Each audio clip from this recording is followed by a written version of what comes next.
you are having a wonderful 2023 thus far, and welcome to my new sewing room. This has been almost 2 years in the making and it is almost done. Just gotta get a few more things up on the wall and the closet needs to have doors. But otherwise, it's done and I can't wait to share sewing projects in this beautiful sewing space with all of you. 2022 has been quite a year for me as I got married and I moved into this beautiful house with my husband. It's also been a little bit of a challenging year, and I say a little bit, that is an understatement as well, as Stephen and I's, both of our mothers had some very serious health concerns, but they're doing okay now. So I feel like I did a lot of sewing, but also I didn't. So as we do, if you've been on this channel a while, you know what's about to happen. We are going to review the projects from 2022, and then I'm going to talk a little bit about my plans for 2023. So my first project of 2022, well, really it was a continuation of a 2021 project, and then I just finished it in 2022, was of course my wedding dress. It's just so beautiful. It's so beautiful, and I'm so happy that I did this because I had a lot of like, oh my gosh, can I actually do this? Can I actually make this dress? Is it going to live up to this dream in my head? And it did. It did. And I'm very happy that I made it and that I got to wear it on the happiest, most joy-filled day of my life. And if you haven't seen my whole series about my wedding dress project, I have, of course, videos about the design, about finding the perfect fabric for it, making the mock-up for it, and then, of course, finally making the dress. And it was so fun. I say that because I'm like, it was also a little stressful, but like I felt like nothing that I found was going to live up to this dream in my head of this perfect wedding dress, and I was able to make that, and I was able to wear it on the most perfect day of my life, and there is absolutely nothing that is better than that. It was so good. It was perfect. It was just wonderful. I feel so proud and accomplished. And now I feel like, okay, I made my wedding dress. I can literally make anything now. My second project was making my veil, and very happy with how that turned out. I had to go and get like wider tool, had to get like 190-inch tool because I wanted the veil to just envelop me, and it did. So very happy with how that turned out.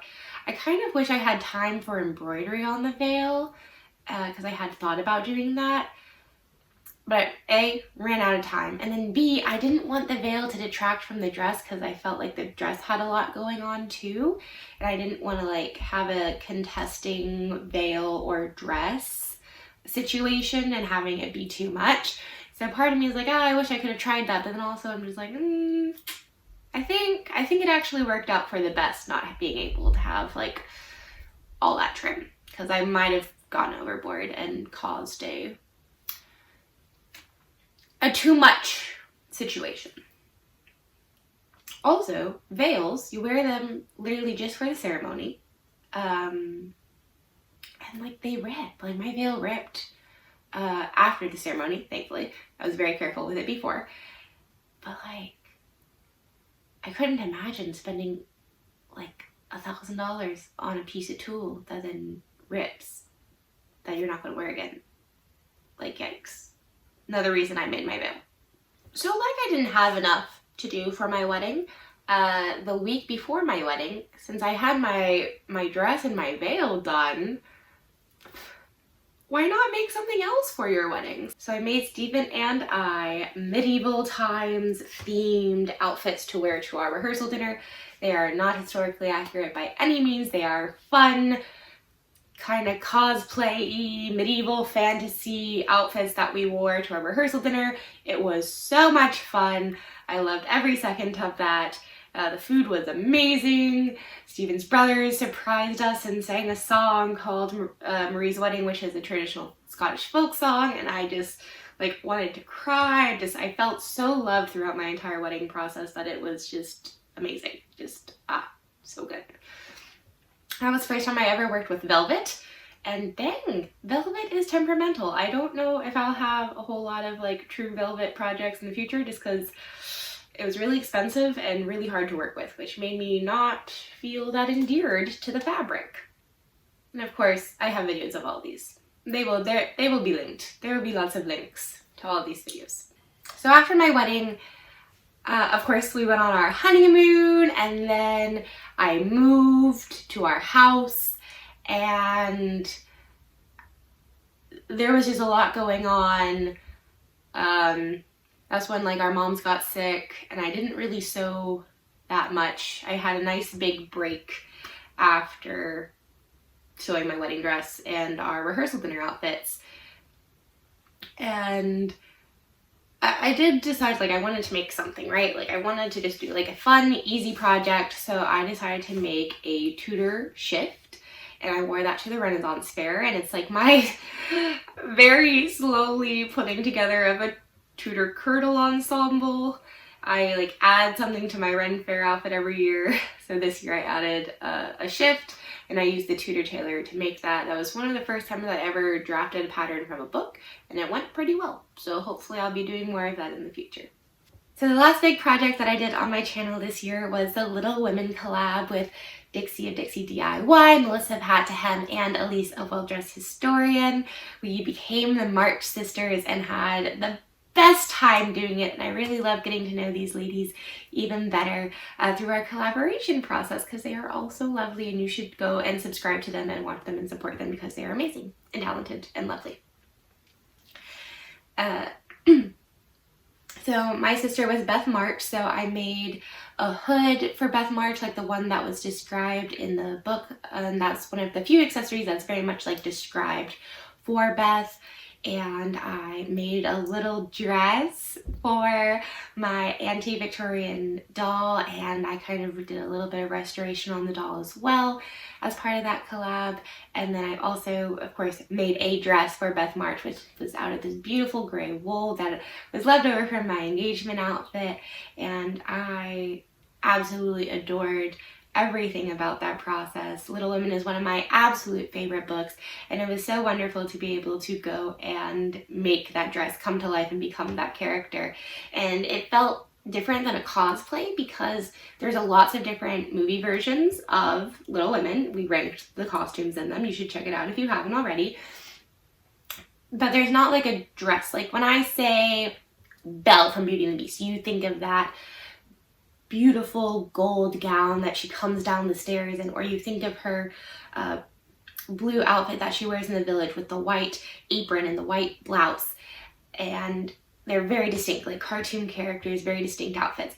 Beth doesn't have a like distinct outfit. She has kind of a vibe that goes throughout all the movies. Everyone understands that she is quiet and shy and a little bit more, you know, mousy and not that stylish. So that is a thread that runs throughout as people are costuming her and creating costumes for the character. So it was fun to get to put on my little designer hat and do that as well, and to really make almost like a literary cosplay, if you will, which I really, really enjoyed. So as I look back on the year, I'm like, oh no, I didn't really make that much. But that's just me looking at the videos that I've published thus far. I actually did basically 2 large projects that I have still not edited videos for. One of which is my Bridgerton project, where I made my husband a vest and a coat and myself a ball gown, all inspired by that very fun and sparkling, dazzling TV series Bridgerton. And then I also made a couple of Disney gowns for when my husband and I went to Disney very recently. So if you count all of those, I actually made a good bit. But also, I feel like I didn't make perhaps as much, and I definitely was not as good about video editing as I was in years past, because, well, there was just a lot going on in my life personally. And also I was just like wanting to make sure I edited those wedding videos so well, because I'm like, I'm going to go back and like, those are like little, they're little time capsules of, and little keepsakes of that experience that getting married is, and planning your wedding and making a dress, that I want to share with my family and my friends and eventually like my children one day. So I didn't want to just like throw those together to get them out on YouTube. I really wanted to take time and care to dedicate. So I really wanted to make sure that those videos were good and that I put a lot of time and effort and care into those videos, because that's something that's going to be there forever. And I just want to like be able to cherish those memories.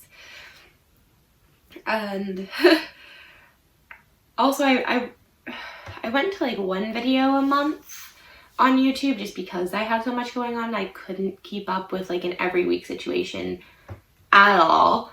And I then was like, well, you know what? I kind of miss it though. And like I'm backlogged a lot right now because I made that whole Bridgerton project, which is like 1, 2, 3, 4, 5, 6, 7 videos, 8 actually videos, maybe even 9 videos that I have filmed and have not edited. So I really think we are going to go back to a fuller schedule this year in 2023, because I have all of those videos already done. Well, I have all those projects done, all those videos filmed, and I actually have a couple of the videos already edited and set to be released in February. So be sure to stick around for that. And if you haven't already, hit that subscribe button, ring that notification bell, and make sure you watch. Please like and comment, because that helps the video and the algorithm. I'm not just saying that because I like reading all of your nice comments, but I also do really love reading all of your nice comments. If you don't comment on these videos, like I don't know if you actually watched them. Like I can't see who watched it or not. So, and I don't know if you liked it or not. So it helps me know what you like, so I can keep making things that hopefully you will like. In 2023, I already have some projects that I definitely know I want to do. I want to get into some medieval garb. I think that would be awesome. I want to try to make like an 1830s dress, because I think that would be really cool. I want to make a late 1700s / early 1800s beautiful white muslin gown that is like the iconic Jane Austen dress. And I also have quite a Pinterest board dedicated to these projects already, but I have kind of like dived headfirst back into my love of American Girl dolls, and I want to make outfits for me based on American Girl dolls and their outfits, preferably in the 6-book series, because I am a classicist when it comes to American Girl dolls. That's what I grew up with when they had the 6-book series and all that. And I want to make those outfits. I mean, the American Girl outfits, very historically accurate for the most part. I mean, obviously they have Velcro, so like kids can put them all on the dolls. But otherwise the styles and the fabrics and the patterns on the fabrics are all very well researched and very much of a historical accurate nature. But they're for kids. And I want to reimagine them as grown-up, something that I will wear, since like I'm a grown-up now, I guess. I'm older. You don't have to be grown-up unless you like decide to. But I'm going to start off with, drumroll please, Molly McIntyre. So I'm going to start off making some outfits for Molly, for me. So I'm going to start out making some of Molly's outfits for me, still set in the 1940s. Her stories kind of range from like 44 to 46, I do believe, is time range. So I'll be looking at the mid-40s for all of my inspiration and making of those outfits, but in a very historically accurate and more adult nature. Like, you know, if Molly had been like 25 in 1944, what would she have worn? And I think that would be really fun to reimagine those outfits in a slightly more sophisticated way, and also just like as something that I can wear just out around the house. And that's why I'm starting with Molly, because her outfits are going to be very practical that I can still wear, versus something like Samantha Parkington, which is definitely on my list of things to make, but not as practical to wear around the house. You can. You definitely can. Will I? Probably.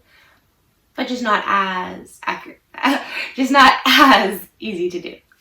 So I really hope you enjoyed watching all of my sewing projects in 2022. It has been one of the